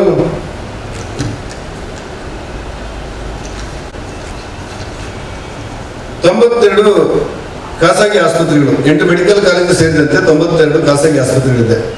ಇವುಗಳಲ್ಲಿ ಸುಮಾರು 8 ಮೆಡಿಕಲ್ ಕಾಲೇಜ್ ಸೇರಿದಂತೆ 12 ಖಾಸಗಿ ಆಸ್ಪತ್ರೆಗಳಲ್ಲಿ ಆಯುಷ್ಮಾನ್ ಭಾರತ್ ಲಭ್ಯ ಇದೆ. ಇನ್ನು ಸುಮಾರು 12 ಆಸ್ಪತ್ರೆಗಳು ಈಗಾಗಲೇ ಆಯುಷ್ಮಾನ್ ಭಾರತಕ್ಕೆ ದಾಖಲು ಮಾಡಿಕೊಂಡಿವೆ. ನಾನು ಎಲ್ಲ ಖಾಸಗಿ ಆಸ್ಪತ್ರೆಗಳಿಗೆ ಸ್ಪಷ್ಟವಾದ ಸೂಚನೆ ಕೊಡುವುದು ಏನಂತ ಹೇಳಿದ್ರೆ, ಜಿಲ್ಲಾಡಳಿತದ ಮೂಲಕ ಯಾರ್ಯಾರು ಕೊರೋನಾ ಚಿಕಿತ್ಸೆಗೆ ಸಿದ್ಧರಿದ್ದೀರಿ ಇವರೆಲ್ಲರೂ ಕಡ್ಡಾಯವಾಗಿ ಆಯುಷ್ಮಾನ್ ಭಾರತಕ್ಕೆ ಅಳವಡಿಕೆ ಆಗಬೇಕು. ಬಂದಿರುವಂತಹ ರೋಗಿ, ಆಯುಷ್ಮಾನ್ ಭಾರತದಲ್ಲಿ ಬಂದಿರುವಂತಹ ರೋಗಿ ಪೂರ್ಣ ಉಚಿತವಾಗಿ ಟೆಸ್ಟಿಂಗ್ ಮತ್ತು ಚಿಕಿತ್ಸೆಯನ್ನು ಪಡೆದೇ ಹೋಗಬೇಕು ಅನ್ನೋದು ನಮ್ಮ ಜಿಲ್ಲಾಡಳಿತದ ಯೋಚನೆ. ಹಾಗಾಗಿ ಯಾರು ಇನ್ನು ಮುಂದೆ ನಾವು ಆಯುಷ್ಮಾನ್ ಭಾರತಕ್ಕೆ ಸಾಧ್ಯ ಇಲ್ಲ ಅಂತಿರೋ, ಈ ಚಿಕಿತ್ಸೆ ಕೊಟ್ಟು ಯಾರಿಗಾದರೂ ಕೊರೋನಾ ಚಿಕಿತ್ಸೆ ಕೊಟ್ಟು ಹೆಚ್ಚುವರಿ ಬಿಲ್ ಮಾಡಿದರೆ ಆ ಬಿಲ್ ಮೇಲೆ ನಿಗಾ ವಹಿಸುವಂತ ಕೆಲಸಗಳು ಮಾಡ್ಲಾಗತ್ತೆ. ಅವರೆಲ್ಲಾದ್ರೂ ರಸ್ತೆಯಲ್ಲಿ ಬಂದು ಎಲ್ಲರ ಎದುರುಗಡೆ ನಮ್ಗೆ ಅನ್ಯಾಯ ಆಗಿದೆ, ನಾವು ಬಡವರಿದ್ದೇವೆ, ಲಕ್ಷಾಂತರ ರೂಪಾಯಿ ಬಿಲ್ ಮಾಡಿದ್ದಾರೆ ನಮ್ಗೆ ಅನ್ನುವಂಥ ದೂರು ಕೊಟ್ರೆ, ಆ ದೂರುಗಳು ಸತ್ಯವಾಗಿದ್ರೆ ಸಹಜವಾದಂತಹ ಕ್ರಮಗಳನ್ನ ಜಿಲ್ಲಾಡಳಿತ ಅನಿವಾರ್ಯವಾಗಿ ತೆಗೆದುಕೊಳ್ಬೇಕಾಗತ್ತೆ ಅನ್ನುವುದನ್ನು ಬಹಳ ಸೂಚ್ಯವಾಗಿ ಹೇಳಬೇಕಾದಂತ ಜವಾಬ್ದಾರಿ ಜಿಲ್ಲಾಡಳಿತದ ಮೇಲಿದೆ. ಈಗಿರುವಂತಹ ಸ್ಥಿತಿ ಏನಂತ ಹೇಳಿದ್ರೆ, ಬೇರೆ ಬೇರೆ ಕಾರಣಕ್ಕೆ ಆಯುಷ್ಮಾನ್ ಭಾರತ್ ನಾವು ಹೊಂದಿಕೆ ಮಾಡಿಕೊಂಡ್ರೆ ಸರ್ಕಾರ ಕೊಟ್ಟಿರುವಂತಹ ದರಕ್ಕೂ ಮತ್ತು ನಮ್ಮ ಚಿಕಿತ್ಸೆಗೂ ಬಹಳ ತೊಂದರೆ ಆಗ್ತದೆ ಅನ್ನುವಂಥ ಖಾಸಗಿ ಆಸ್ಪತ್ರೆಗಳು ಇದ್ದಾರೆ. ಅದೊಂದು ಸತ್ಯವೂ ಇದೆ. ಆದ್ರೆ ಕೊರೋನಾ ಚಿಕಿತ್ಸೆಗೆ ಸಂಬಂಧಪಟ್ಟಂತೆ ಯಾವ ದಾಕ್ಷಿಣ್ಯ ಇಲ್ಲದೆ ನೀವು ಬೇರೆ ಯಾವ ಚಿಕಿತ್ಸೆ ಬೇಕಾದ್ರೂ ಇರ್ಬೇಕಾದ್ರೆ ಬಿಟ್ಬಿಡಿ. ಆದ್ರೆ ಕೊರೋನಾಗೆ ಕೋವಿಡ್ ಚಿಕಿತ್ಸೆಗೆ ಸಂಬಂಧಪಟ್ಟಂತೆ ಕಡ್ಡಾಯವಾಗಿ ಯಾರ್ಯಾರು ಚಿಕಿತ್ಸೆ ಮಾಡ್ತಿರೋ ಅವರೆಲ್ಲರೂ ಕೂಡ ಆಯುಷ್ಮಾನ್ ಭಾರತಕ್ಕೆ ಅರ್ಜಿಯನ್ನು ದಾಖಲಿಸಬೇಕು ಮತ್ತು ಅದರಲ್ಲಿ ನೋಂದಾವಣೆ ಮಾಡಿಕೊಂಡು ಉಚಿತವಾದಂತಹ ಚಿಕಿತ್ಸೆ ಕೊಡಲಿಕ್ಕೆ ವ್ಯವಸ್ಥೆಯನ್ನು ಮಾಡಬೇಕು ಅನ್ನುವಂಥ ಸೂಚನೆಯನ್ನು ಕೊಡಲಾಗಿದೆ. ಒಂದೆರಡು ವಾರಗಳ ಕಾಲ ಸಮಯವನ್ನು ನಿಗದೀಕರಿಸಿ ಕಟ್ಟ ಕಡೆಯ ಕೊರೋನಾ ಚಿಕಿತ್ಸೆಗೆ ಕೊಡುವಂತಹ ಖಾಸಗಿ ಆಸ್ಪತ್ರೆಗೆ ಕೂಡ ಕಡ್ಡಾಯವಾಗಿ ಆಯುಷ್ಮಾನ್ ಭಾರತ ವ್ಯಾಪ್ತಿಯೊಳಗೆ ಬರಬೇಕು ಮತ್ತು ಈ ಜಿಲ್ಲೆಯಲ್ಲಿ ಉಚಿತವಾದಂತಹ ಟೆಸ್ಟ್ ಮತ್ತು ಉಚಿತವಾದಂತಹ ಚಿಕಿತ್ಸೆ ಎಲ್ಲ ಆಸ್ಪತ್ರೆಗಳಿಗೂ ಅನ್ವಯ ಆಗಬೇಕು. ಯಾವುದೋ ಕಾರಣಕ್ಕೆ ಇಲ್ಲ ಇದು ಕೋವಿಡ್ ಅಂತ ಗೊತ್ತಾದ್ರೆ, ನಾವು ಆ ಚಿಕಿತ್ಸೆ ಕೊಡ್ತಾ ಇಲ್ಲ ಅಂತ ಗೊತ್ತಾದ್ರೆ ಹತ್ತಿರದಲ್ಲಿರುವಂತಹ ಮತ್ತೊಂದು ಆಯುಷ್ಮಾನ್ ಭಾರತ ಆಸ್ಪತ್ರೆಗೆ ಕಳಿಸಿಕೊಡುವಂತ ಕೆಲಸಗಳಾಗಬೇಕು. ನಮ್ಮಲ್ಲಿರುವಂತ ಯಾವ್ದಾದ್ರು ಕಾರಣಕ್ಕೆ ನಮ್ಮಲ್ಲಿ 198 ಅಲ್ಲಿ ತಗೊಂಡು ಬಂದಂತ ಯಾರಾದ್ರೂ ಪೇಷಂಟ್ಗಳಿದ್ರೆ ನಾವು ಅವರಿಗೆ ಸೂಚನೆಯನ್ನು ಕೊಡಲಾಗಿದೆ ಆರೋಗ್ಯ ಇಲಾಖೆ ಮೂಲಕ. ಯಾರು ಡ್ರೈವರ್ ಇದ್ದೀರಿ ಅವರು ಕಡ್ಡಾಯವಾಗಿ ಆಯುಷ್ಮಾನ್ ಭಾರತ ಎಲ್ಲಿದೆ ಅಲ್ಲೇ ಆಸ್ಪತ್ರೆಗೆ ತಗೊಂಡು ಬರಬೇಕು ಅಂತ ಹೇಳಿ. ಕೆಲವು ಕಡೆ ಬೆಡ್ಗಳ ಕೊರತೆ ಇದ್ರೆ ಆ ಬೆಡ್ಗಳ ಕೊರತೆಯನ್ನು ನಿವಾರಣೆ ಮಾಡಲಿಕ್ಕೆ ಬೇಕಾದಂತ ಕ್ರಮವನ್ನು ಕೈಗೊಳ್ಳಲಾಗುತ್ತೆ. ವೆಂಟಿಲೇಟರ್ ಕೊರತೆ ಇದೆ ಅನ್ನುವ ಕಾರಣಕ್ಕೆ ರಾಜ್ಯದ 50 ವೆಂಟಿಲೇಟರ್ ಅನ್ನು ವಿಶೇಷವಾಗಿ ಕೊಟ್ಟಿದ್ದಾರೆ. ನಮ್ಮ ವೆನ್ಲಾಕ್ ಆಸ್ಪತ್ರೆಗೆ ನಾವು ಪೂರೈಕೆ ಮಾಡಿಕೊಂಡು ಜಾಸ್ತಿಯಾಗಿ ನಮ್ಮ ಸರ್ಕಾರಿ ತಾಲೂಕು ಆಸ್ಪತ್ರೆಗೆ ಕೊಡಲಾಗಿದೆ ಮತ್ತು ಖಾಸಗಿ ಆಸ್ಪತ್ರೆಗಳು ಕೂಡ 2 ಅಥವಾ 3 ವೆಂಟಿಲೇಟರ್ಗಳನ್ನ ಉಚಿತವಾಗಿ ಚಿಕಿತ್ಸೆ ಕೊಡುವ ದೃಷ್ಟಿಯಿಂದ ಅವರಿಗೆ ವಿತರಣೆ ಕೂಡ ಮಾಡಲಾಗಿದೆ, ಅಲ್ಲಿ ಅಳವಡಿಕೆ ಮಾಡಲಾಗಿದೆ. ಅಗತ್ಯ ಇದ್ರೆ ಇನ್ನೂ ವೆಂಟಿಲೇಟರ್ಗಳನ್ನ ಹೆಚ್ಚು ಮಾಡುವಂತ ಅವಶ್ಯಕತೆಗಳು ಕೂಡ ಇದೆ ಮತ್ತು ನಮಗೆ ಮಾಡ್ಲಿಕ್ಕೆ ಕೂಡ ಅವಕಾಶಗಳಿದೆ. ಹಾಗಾಗಿ ನಮ್ಮ ಒಟ್ಟು ಯೋಚನೆ ಇರುವುದು ಇವತ್ತಿನ ಕಾರ್ಯಾಗಾರದ ಮೂಲಕ ಸಮಾಜದ ಕಟ್ಟ ಕಡೆಯ ಕೊರೋನಾ ಪೀಡಿತ ಒಬ್ಬ ಬಡವ ಬಂದರೂ ಕೂಡ ಅವನಿಗೆ ಆತ್ಮಸ್ಥೈರ್ಯ ತುಂಬುವುದರ ಮೂಲಕ ಅವನಿಗೆ ಉಚಿತವಾಗಿ ಚಿಕಿತ್ಸೆ ಕೊಡಲಿಕ್ಕೆ ನಮ್ಮ ಕಡೆಯಿಂದ ಏನಾಗಬೇಕು ಅನ್ನೋದ್ರ ಮೂಲಕ ಯೋಚನೆ ಮಾಡಬೇಕು ಅಂತ ನಾನು ವಿನಂತಿ ಮಾಡ್ತೇನೆ. ಯಾವುದೋ ಕಾರಣಕ್ಕೆ ಆ ಮೀಡಿಯಾದ ಎದುರುಗಡೆ ಅಥವಾ ಅವರದ್ದೇ ಆದಂತ ರೆಕಾರ್ಡ್ ಮಾಡಿ ಆ ವಾಟ್ಸಪ್ಗೆ ಫೇಸ್ಬುಕ್ಗೆ ಎಲ್ಲ ಹಾಕಿ ನಮ್ಗೆ ಅನ್ಯಾಯ ಆಗಿದೆ, ನಮ್ಗೆ ಕೇಳೋದಿಲ್ಲ ಅನ್ನುವಂತ ಮಾತುಗಳು ಬಂದ್ರೆ ನಿಶ್ಚಯವಾಗಿ ಅದನ್ನ ತನಿಖೆ ಮಾಡುವಂತ ಜವಾಬ್ದಾರಿ ಕೂಡ ಜಿಲ್ಲಾಡಳಿತಕ್ಕೆ ಇರುತ್ತೆ. ಯಾರೇ ತಪ್ಪು ಮಾಡಿದ್ರು ಕೂಡ ನಮ್ಮನ್ನು ಸೇರಿದಂತೆ ಯಾರೇ ತಪ್ಪು ಮಾಡಿದ್ರು ಕೂಡ ಆ ತಪ್ಪನ್ನು ಸರಿಪಡಿಸಿಕೊಳ್ಬೇಕು ಮತ್ತು ಅದಕ್ಕೆ ಸಮರ್ಪಕವಾದಂತಹ ಉತ್ತರದಾಯಿಗಳಾಗಬೇಕು ಅನ್ನೋದು ನಮ್ಮ ಆಗ್ರಹ ಇದೆ. ನಾವು ಈ ಸಾರಿ ನಗರಸಭೆಯಲ್ಲಿರುವಂತಹ ಎಲ್ಲ ಸದಸ್ಯರನ್ನ, ಮಹಾನಗರ ಪಾಲಿಕೆಯಲ್ಲಿರುವಂತಹ ಎಲ್ಲ ಸದಸ್ಯರನ್ನ ಈ ಕಾರ್ಯಾಗಾರಕ್ಕೆ ಬನ್ನಿ ಅಂತ ಯಾಕೆ ಹೇಳಿದೀವಿ ಅಂತ ಹೇಳಿದ್ರೆ, ನಿಮ್ಮ ವಾರ್ಡ್ಗಳಲ್ಲಿ ನಿಮಗೆ ತುಂಬಾ ಸಮಸ್ಯೆಗಳು ಬರುತ್ತೆ. ಅನೇಕ ಸಮಸ್ಯೆಗಳು ಬಂದಾಗ ಅದನ್ನು ಯಾವ ರೀತಿ ನಿಭಾಯಿಸಬೇಕಂತ ಗೊತ್ತಿರೋದಿಲ್ಲ, ಯಾರಿಗೆ ಹೇಳಬೇಕು ಅಂತ ಗೊತ್ತಿರೋದಿಲ್ಲ. ಒಂದೊಂದ್ಸಾರಿ ನಮ್ಮ ಅಧಿಕಾರಿಗಳು ನಾವು ಫೋನ್ ಎತ್ತೋದಿಲ್ಲ ಅನ್ನುವಂಥ ದೂರುಗಳು ಬರುತ್ತೆ. ನಮ್ಮ ಮೇಲೂ ದೂರು ಬರುತ್ತೆ, ನಮ್ಮ ಪ್ರತಿನಿಧಿಗಳ ಮೇಲೂ ದೂರು ಬರುತ್ತೆ. ನಾವು ಕಷ್ಟದಲ್ಲಿದ್ದೇವೆ, ನಮ್ಮ ಫೋನ್ ಎತ್ತಾ ಇಲ್ಲ ಅವರು ಅನ್ನುವಂಥದ್ದಿದೆ. ಅದಕ್ಕೋಸ್ಕರ ಒಂದು ಸ್ಪಷ್ಟವಾದಂತಹ ಮಾರ್ಗಸೂಚಿಗಳ ಮೂಲಕ ಯಾವ ಆಸ್ಪತ್ರೆಗೆ ಕೊರೋನಾ ಪೀಡಿತರನ್ನು ಸೇರಿಸಬಹುದು, ಎಲ್ಲಿ ಆಯುಷ್ಮಾನ್ ಭಾರತ್ ಇದೆ, ನಾವು ಯಾವ ಅಧಿಕಾರಿಗಳನ್ನ ಸಂಪರ್ಕಿಸಬಹುದು, ನಾವು ನೋಡಲ್ ಅಧಿಕಾರಿಗಳು ಅಂತ ಹಾಕಿದಾಗ ಅಲ್ಲಿ ಕೆಲವರು ಫೋನ್ ಅಂತ ಇಲ್ಲ ಅಂತ ದೂರುಗಳನ್ನು ಕೊಟ್ಟಿದ್ದಾರೆ. ಹಾಗಾಗಿ ನಮ್ಮ ಆರೋಗ್ಯ ಮಿತ್ರ ಮತ್ತು ನೋಡಲ್ ಅಧಿಕಾರಿಗಳು ಕಡ್ಡಾಯವಾಗಿ ಫೋನ್ ಅನ್ನ ರಿಸೀವ್ ಮಾಡಲೇಬೇಕು. ನಮ್ಮ ಜವಾಬ್ದಾರಿ ಅದು. ಯಾರಾದ್ರೂ ರಿಸೀವ್ ಮಾಡದೇ ಇದ್ರೆ ಅದಕ್ಕೆ ಕಾರಣಗಳು ಅಂತ ನೋಟಿಸ್ ಅನ್ನು ಕೂಡ ಕೊಡಲಾಗುತ್ತೆ. ಅಗತ್ಯ ಇದ್ರೆ ಕ್ರಮಗಳನ್ನು ಕೂಡ ತೆಗೆದುಕೊಳ್ಳಕ್ಕೆ ಹೇಳಿ ಜಿಲ್ಲಾಡಳಿತ ಹಿಂಜರಿಯುವಂತ ಪ್ರಶ್ನೆ ಇಲ್ಲ. ಒಟ್ಟಾರೆ ಸರ್ಕಾರ ಕೊಟ್ಟಿರುವಂತಹ ಎಲ್ಲ ಯೋಜನೆಗಳನ್ನ ನಮ್ಮ ಆ ಕೊರೋನಾ ಪೀಡಿತರಾಗಿರುವವರಿಗೆ ಅಥವಾ ಕೋವಿಡ್ ಪೀಡಿತರಾಗಿರುವವರಿಗೆ ಚಿಕಿತ್ಸೆ ಕೊಡೋದ್ರ ಮೂಲಕ ನಮ್ಮ ಜವಾಬ್ದಾರಿಯನ್ನು ಅತ್ಯಂತ ಹೊಣೆಗಾರಿಕೆಯಿಂದ ನಾವು ನಿರ್ವಹಿಸಬೇಕು ಅಂತ ಹೇಳುವಾಗ ನಮಗೆ ಕೆಲವು ಸಮಸ್ಯೆಗಳು ಬರುತ್ತೆ. ಯಾವುದೋ ಆಸ್ಪತ್ರೆ ಕಳಿಸಿದ್ದೇವೆ, ಯಾವುದೋ ಕಡೆಯಲ್ಲಿ ಮಾತಾಡಿದ್ದೇವೆ, ಯಾವುದೋ ಇಂಜೆಕ್ಷನ್ ಇಲ್ಲ ಅಂತ ಹೇಳಿದ್ದಾರೆ, ಕೋವಿಡ್ ಸಂಬಂಧಪಟ್ಟಂತ ವೆಂಟಿಲೇಟರ್ ಇಲ್ಲ ಅಂತ ಹೇಳ್ತಾರೆ, ಬೆಡ್ ಆಗಿಲ್ಲ, ಬೆಡ್ ಸಿಕ್ಕಿಲ್ಲ ಅಂತ ಹೇಳ್ತಾರೆ. ಇಂತಹ ಸಮಸ್ಯೆಗಳು ಬಂದ್ರೆ ನಮ್ಗೆ ಯಾರು ಪರಿಹಾರ ಮಾಡ್ತೀರಿ ಅನ್ನುವಂತ ಕುತೂಹಲ ಮತ್ತು ಆತಂಕ ನಮ್ಮ ಜನಪ್ರತಿನಿಧಿಗಳು ಇರುತ್ತೆ ಅಂತ ನಾವು ಅಂದ್ಕೊಂಡಿದ್ದೇವೆ. ನಿಮ್ಮ ಪ್ರಶ್ನೆಗಳನ್ನ ಮುಕ್ತವಾಗಿ ಕೇಳಿ. ಎಲ್ಲರಲ್ಲೂ ಕೂಡ ಮಂತ್ರದಂಡಗಳಿಲ್ಲ, ಆದ್ರೆ ನಾವೆಲ್ಲರೂ ಒಟ್ಟಾಗಿ ಒಂದಾಗಿ ಕೆಲಸಗಳನ್ನು ಮಾಡಿದ್ರೆ ಸಮಸ್ಯೆಗಳನ್ನ ಸಾಕಷ್ಟು ಪರಿಹಾರ ಮಾಡಬಹುದು ಅಂತ ನಮ್ಗನ್ಸುತ್ತೆ. ಆ ಕಾರಣಕ್ಕೋಸ್ಕರ ಮುಕ್ತವಾಗಿ ಚರ್ಚೆ ಮಾಡಲಿಕ್ಕೆ ಈ ಯೋಜನೆಯನ್ನ ಹಾಕೊಳ್ಳಲಾಗಿದೆ. ನಾನು ಇವತ್ತಿನ ಯಶಸ್ಸನ್ನು ಗಮನದಲ್ಲಿಟ್ಟುಕೊಂಡು ಸರಿ ಅನಿಸಿದೆ, ನಾವೆಲ್ಲ ಕುಳಿತು ಮಾತಾಡುವಂತದ್ದು ಸರಿ ಅನಿಸಿದೆ. ನಮ್ಮ ಚಿಕಿತ್ಸೆ ಒಂದಷ್ಟು ಉತ್ತಮ ಮಟ್ಟಿಗೆ ಬರುತ್ತೆ, ಬೆಡ್ಗಳ ಖಾಲಿ ಸಮರ್ಪಕವಾಗಿ ಮಾಡ್ಲಿಕ್ಕೆ ಆಗುತ್ತೆ. ಯಾವುದೋ ವೆಂಟಿಲೇಟರ್ ಇಲ್ಲ ಅಂತ ಹೇಳಿದ್ರೆ ನಮ್ಗೆ ಇಂಥ ಕಡೆ ಸಿಗುತ್ತೆ. ಅನ್ನುವಂಥ ಚರ್ಚೆಗಳು ಬಂದು ಈ ಚರ್ಚೆ ಒಳ್ಳೆಯದು ಸಮಾಜಕ್ಕೆ ಅಂತ ಅನಿಸಿದ್ರೆ ಉಳಿದ ಎಲ್ಲಾ ತಾಲೂಕುಗಳನ್ನು ಕೂಡ ನಮ್ಮ ಶಾಸಕರ ಸಮಕ್ಷಮದಲ್ಲಿ ಇದನ್ನು ಮಾಡಬೇಕು ಅನ್ನುವಂಥ ತೀರ್ಮಾನವನ್ನು ಮಾಡಿದ್ದೇವೆ. ಇವತ್ತಿನ ಯಶಸ್ಸನ್ನ ಗಮನದಲ್ಲಿ ಇಟ್ಕೊಂಡು ಅಂತ ಅಂದ್ಕೊಂಡಿದ್ದೇನೆ. ನಾನು ಒಂದು ಮಾತನ್ನ ಉತ್ಪ್ರೇಕ್ಷೆ ಇಲ್ಲದೆ ಹೇಳುವುದಿದ್ರೆ, ನಮ್ಮ ಇಡೀ ಜಿಲ್ಲಾಡಳಿತ, ನಮ್ಮ ಆರೋಗ್ಯ ಇಲಾಖೆಯ ಅಧಿಕಾರಿಗಳಾಗಿರುವಂತ DH ಅವರು, ಬಾಯರಿಯವರು ಮತ್ತು ನಮ್ಮ DM, ನಮ್ಮ ಇಡೀ ತಂಡ ಅಹರ್ನಿಶಿ ದುಡಿತಾ ಇರೋದನ್ನು ನಾನು ಕಂಡಿದ್ದೇನೆ. ಸ್ವಾಭಾವಿಕವಾಗಿ ಪ್ರಶಂಸೆಗಳಿಲ್ಲ. ಸ್ವತಃ ನಮ್ಮ DOHಗೆ ಕೊರೋನಾ ಬಂದಾಗ, ನಮ್ಮೆಲ್ಲ ಅಧಿಕಾರಿಗಳಿಗೆ, ನಮ್ಮ ಶಾಸಕರಿಗೆ ಕೊರೋನಾ ಬಂದಾಗ ಕೂಡ ಅದನ್ನು ನಿಭಾಯಿಸಿಕೊಂಡು ಜನರ ಮಧ್ಯೆ ಕೆಲಸ ಮಾಡ್ತಾ ಇರೋದನ್ನು ನಾವು ಗಮನಿಸಿದ್ದೇವೆ. ಹಾಗಾಗಿ ಅವರಿಗೆ ನಾನು ಅಭಿನಂದನೆಗಳು ಹೇಳಬೇಕು ಅಂತ ಅನ್ಸುತ್ತೆ. ಒಂದು ವಿಚಾರಗಳು ನಮ್ಮ ಮುಂದೆ ಇರಲಿ, ಇವತ್ತು ಮುಕ್ತವಾಗಿ ಚರ್ಚೆ ಮಾಡೋಣ. ತಪ್ಪುಗಳಿದ್ರೆ ಅದನ್ನು ಸರಿಪಡಿಸ್ಕೊಳ್ಳೋಣ, ಸರಿಯಾದ ದಿಕ್ಕಿನಲ್ಲಿ ಹೆಜ್ಜೆ ಹಾಕೋಣ. ದಕ್ಷಿಣ ಕನ್ನಡ ಜಿಲ್ಲೆಯಲ್ಲಿ ಕಟ್ಟ ಕಡೆ ಕೊರೋನಾ ಪೀಡಿತ ರೋಗಿಯು ಕೂಡ ಆತ್ಮವಿಶ್ವಾಸದಿಂದ ಚಿಕಿತ್ಸೆಯನ್ನು ಪಡೆದಿದ್ದಾನೆ. ಮತ್ತು ನನಗೇನು ತೊಂದರೆ ಆಗಿಲ್ಲ. ಜಿಲ್ಲಾಡಳಿತ ನಮ್ಮ ಜೊತೆ ಇದೆ, ಆರೋಗ್ಯ ಇಲಾಖೆ ನಮ್ಮ ಜೊತೆ ಇದೆ, ಎಲ್ಲಾ ಖಾಸಗಿ ಆಸ್ಪತ್ರೆ ನಮ್ಮ ಜೊತೆ ಇದೆ. ಯಾರ್ಯಾರಿಗೆ ನಮ್ಮ ಆರೋಗ್ಯ ಮಿತ್ರರಿಗೆ, ಸಿಬ್ಬಂದಿಗಳಿಗೆ ಜವಾಬ್ದಾರಿ ಕೊಟ್ಟಿದ್ದಾರೆ, ಅವರೆಲ್ಲರೂ ಚೆನ್ನಾಗಿ ಮಾಡಿದ್ದಾರೆ ಅನ್ನುವಂಥ ವಾತಾವರಣ ನಿರ್ಮಾಣ ಮಾಡಲಿಕ್ಕೆ ಏನಾಗಬೇಕು ಅನ್ನೋದು ಇವತ್ತು ಸಭೆಯಲ್ಲಿ ತೀರ್ಮಾನ ಆಗಬೇಕು. ಯಾರೋ ವೆನ್ಲಾಕ್ ಆಸ್ಪತ್ರೆಯಿಂದ ನನಗೆ ನಿನ್ನೆ ಬೆಂಗಳೂರಿದ್ದಾಗ ಫೋನ್ ಮಾಡಿದ್ರು, ಶ್ರೀನಿವಾಸ್ ಪೂಜಾರಿ ಅವರೇ, ನಿಮ್ಮ ವೆನ್ಲಾಕ್ ಆಸ್ಪತ್ರೆಯಲ್ಲಿ ಅತ್ಯುತ್ತಮವಾದಂತಹ ಚಿಕಿತ್ಸೆಗಳನ್ನು ಕೊಡ್ತಾ ಇದ್ದಾರೆ, ನನಗೆ ತುಂಬಾ ಸಂತೋಷ ಆಯ್ತು, ಒಬ್ಬ ಕೊರೋನಾ ಪೀಡಿತರಾಗಿ ಬಂದು ಸೇರಿ. ಆದ್ರೆ ಊಟ ಏನೇನು ರುಚಿ ಇಲ್ಲ ಅಂತ ಹೇಳಿದ್ರು. ಊಟ ಏನೇನು ರುಚಿ ಇಲ್ಲ ಅಂತ ಹೇಳಿದ್ರು. ಇದ್ದಾರೆ ಡೇಟಲ್ಲ, ಕೇಳ್ತಿದ್ದೀರ? ಊಟ ವೆನ್ಲಾಕ್ ಆಸ್ಪತ್ರೆಯಲ್ಲಿ ಒಳ್ಳೆ ಟ್ರೀಟ್ಮೆಂಟ್ ಅನ್ನು ಕೊಡ್ತಾ ಇದ್ದಾರೆ, ಆದ್ರೆ ಊಟ ಏನೇನು ರುಚಿ ಇಲ್ಲ ಅಂತ ಹೇಳಿದ್ರು. ಹೌದಾ, ನಾನು ಹೇಳ್ತೇನೆ, ನಮ್ಮ DM ಹೇಳ್ತೇನೆ, ಯಾರನ್ನಾರು ಚೇಂಜ್ ಮಾಡ್ಲಿಕ್ಕೆ ಹೇಳ್ತೇನೆ ಊಟವನ್ನು ಅಂತ ಹೇಳಿದೆ. ಅರ್ಧ ಗಂಟೆ ಬಿಟ್ಟು ಅವ್ರು ಏನ್ ಹೇಳಿದ್ರೆ ಅಂದ್ರೆ, ಊಟ ಏನೇನು ರುಚಿ ಇಲ್ಲ ಅಂತ ಹೇಳಿದ್ದೆ, ಅದು ನಾಲ್ಗೆ ಕೆಟ್ಟಿದೆ ಅಂತ ನಂದು ಸ್ವಲ್ಪ ನೋಡ್ಕೊಳ್ಬೇಕು ಅಂತ ಹೇಳಿದ್ರು. ನನ್ನ ನಾಲ್ಗೆ ರುಚಿ ಕೆಟ್ಟೋಗುತ್ತಂತೆ ಕೊರೋನಾ ಬಂದ್ರೆ, ಅದು ಕಾರಣ ಇರ್ಬೋದು ಏನೋ ನನಗೆ ಗೊತ್ತಿಲ್ಲ, ನೋಡಿ ಹೇಳ್ತೇನೆ ಅಂತ ಹೇಳಿದ್ರು. ಸರಿ ಇರ್ಬೋದು, ತಪ್ಪಿರ್ಬೋದು, ನನ್ನ ವಾದ ಅದಲ್ಲ. ಯಾರು ಕೂಡ ವಿನಾಕಾರಣ ಆಡಳಿತ ವ್ಯವಸ್ಥೆಯನ್ನು ಟೀಕಿಸ್ತಾರೆ, ಆರೋಗ್ಯ ಇಲಾಖೆಯನ್ನು ಟೀಕಿಸ್ತಾರೆ ಅಂತ ನನಗನ್ಸಿಲ್ಲ. ಅವ್ರ ಸಮಸ್ಯೆಗಳಿದ್ದಾಗ ಬಹಳ ಕೋಪ ಬರುತ್ತೆ, ಸಿಟ್ಟು ಬರುತ್ತೆ, ಆಕ್ರೋಶ ಬರುತ್ತೆ, ನೋವು ಪಡ್ತಾರೆ. ಸಣ್ಣ ಮಗುವಿಗೆ ಸಂಖ್ಯೆದಾಗ ತಾಯಿ ಬಡಿದಾಡ್ತಾಳೆ, ಗಂಡನ ಸಂಖ್ಯೆದಾಗ ಹೆಂಡತಿ ಆತಂಕ ಪಡ್ತಾಳೆ, ಕುಟುಂಬ ಸಮಸ್ಯೆಯಲ್ಲಿರುವಾಗ ಅದರಲ್ಲಿರುವಂತಹ ನಿರ್ವಹಣೆ ಮಾಡಿಕೊಂಡು ನೋವಿನಿಂದ ಮಾತಾಡ್ತಾನೆ. ಇದನ್ನೆಲ್ಲ ಅರ್ಥ ಮಾಡ್ಕೊಂಡು ನಿಭಾಯಿಸಿ ಅವ್ರನ್ನ ವಿಶ್ವಾಸಕ್ಕೆ ತೆಗೆದುಕೊಂಡು ನಿಮ್ಮ ಜೊತೆಯಲ್ಲಿ ನಾವಿದ್ದೇವೆ ಅನ್ನುವಂಥ ವಾತಾವರಣ ನಿರ್ಮಾಣ ಮಾಡಲಿಕ್ಕೆ ಪೂರ್ವ ಸಿದ್ಧತೆಯಾಗಿ ಇವತ್ತಿನ ಈ ಕಾರ್ಯಾಗಾರವನ್ನು ಕರೆಯಲಾಗಿದೆ ಅನ್ನುವಂಥ ಮಾತು ಹೇಳ್ತಾ, ಮಾನ್ಯ ಮುಖ್ಯಮಂತ್ರಿಗಳು, ಜಿಲ್ಲಾಧಿಕಾರಿಗಳು ಮತ್ತು ನನ್ನನ್ನು ಉದ್ದೇಶಿಸಿ ಮೊನ್ನೆ ಮಾತಾಡುವಾಗ, ಇಡೀ ರಾಜ್ಯ ಸರ್ಕಾರ ನಿಮ್ಮ ಜೊತೆಲಿದೆ, ಮಂಗಳೂರು ಜಿಲ್ಲೆಗೆ ಏನೇನು ಬೇಕು ಅನ್ನುವಾಗ ಅವರ ಮಾತನ್ನು ಸೇರಿಸ್ತಾರೆ. ಪಕ್ಕದಲ್ಲಿರುವಂತಹ ಆರೋಗ್ಯ ಮಂತ್ರಿ ಸುಧಾಕರ್ ಅವರು, ಬೆಂಗಳೂರು ನಗರವನ್ನು ಬಿಟ್ಟರೆ ಅತ್ಯಂತ ಹೆಚ್ಚು ಕಠಿಣವಾಗಿರುವಂತಹ ಪ್ರದೇಶ ಯಾವುದು ಕೇಳಿದ್ರೆ ಅದು ದಕ್ಷಿಣ ಕನ್ನಡ ಜಿಲ್ಲೆ. ಆದ್ರಿಂದಾಗಿ ಇಡೀ ರಾಜ್ಯ ನಿಮ್ಮ ಜೊತೆಯಲ್ಲಿದ್ದು, ಆರೋಗ್ಯ ಇಲಾಖೆ ನಿಮ್ಮ ಜೊತೆಯಲ್ಲಿದ್ದು ನಮಗೆ ಪೂರ್ಣ ಸಹಕಾರವನ್ನು ಕೊಡ್ತೇವೆ. ಅತ್ಯಂತ ಯಶಸ್ವಿಯಾಗಿ ಕೊರೋನಾವನ್ನು ನಿಯಂತ್ರಣ ಮಾಡಲಿಕ್ಕೆ ನೀವು ಬಿಡದಾಡಬೇಕು ಅನ್ನುವಂತ ಮಾತಾಡ್ತಾರೆ. ಹಾಗಾಗಿ ನಾವೆಲ್ಲರೂ ಕೂಡ ಅತ್ಯಂತ ಆತ್ಮಸ್ಥೈರ್ಯದಿಂದ ಈ ಕಾರ್ಯಾಗಾರದಲ್ಲಿ ಪಾಲ್ಗೊಂಡು ಮುಂಬರುವಂತಹ ಸಮಸ್ಯೆಗಳೇನು, ಸವಾಲುಗಳೇನು, ಯಾವ ರೀತಿ ನಾವು ಈ ಕೊರೋನಾವನ್ನು ನಿಯಂತ್ರಣಕ್ಕೆ ಹೆಜ್ಜೆ ಇಡಬೇಕು ಅನ್ನೋದ್ರ ಬಗ್ಗೆ ಮುಕ್ತ ಚರ್ಚೆ ಮಾಡಲಿಕ್ಕೋಸ್ಕರ ಈ ಕಾರ್ಯಕ್ರಮವನ್ನು ಮಾಡಿದ್ದೇವೆ.